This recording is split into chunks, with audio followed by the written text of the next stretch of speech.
Late last month, President Trump expanded his travel ban to 6 more countries effective later this week. The new countries include Kyrgyzstan, Myanmar, and 4 African nations. One of those is the continent's largest economy and its most populous country, Nigeria. Officials justify the ban on the basis of national security concerns. As the Washington Post reported, they say that each country has gaps in its security protocols surrounding travel that expose the United States to terror threats. But that argument doesn't really make sense. As the Cato Institute found, no one born in Nigeria, Myanmar, Tanzania, or Eritrea, 4 of the countries, have been responsible for a single terror-related death on American soil between 1975 and 2017. And if the administration were really worried about lax security, it would ban all visas from these countries. But it's only targeting permanent immigrant visas, leaving temporary visas from those countries untouched, which suggests that something else is going on here.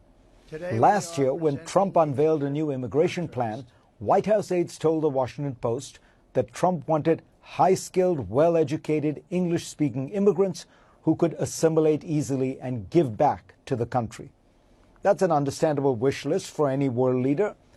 But if that's what Trump wants, he should know that Nigerian immigrants, who make up the largest group of sub-Saharan African immigrants in the United States as of 2017, check all those boxes. They are some of the most educated immigrants in America. According to the Migration Policy Institute, 59% of Nigerian immigrants aged 25 or older in the U.S. hold at least a bachelor's degree. That is nearly double the proportion for Americans born in the U.S. It is also more than the proportion for immigrants from South Korea, China, Britain, and Germany.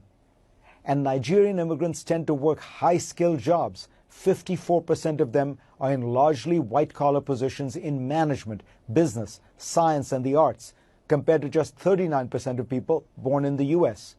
That means, of course, they have significant spending power.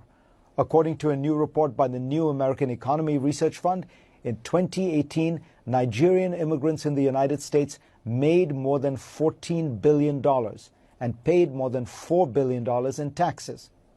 And the Nigerian diaspora around the world sent back almost $24 billion in remittances in 2018, contributing to a Nigerian economy that is more dynamic than many people, including maybe Trump himself, realize.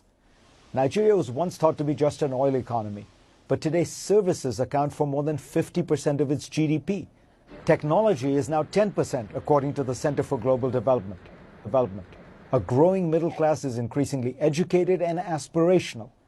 Nigeria is America's 2nd largest African trading partner, and the U.S. wants to double existing trade and investment in Africa. As the former ambassador to Nigeria, John Campbell, notes, that goal, taken alongside the ban, amounts to, quote, policy incoherence, unquote. In terms of politics, however, it has an obvious dark logic. Trump has often made it plain he doesn't like immigrants from poor countries filled with brown and black people.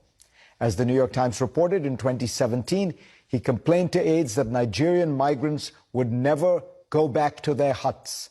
The next year, the Washington Post first reported that in a meeting with lawmakers, he said he wanted more immigrants from Norway and fewer from Haiti and African nations, or as he famously dubbed them, shithole countries. Throughout the 2016 campaign, Trump described Mexicans as criminals and Muslims as terrorists. The Nigeria travel ban reminds us, I suppose, that Donald John Trump is back on the campaign trail.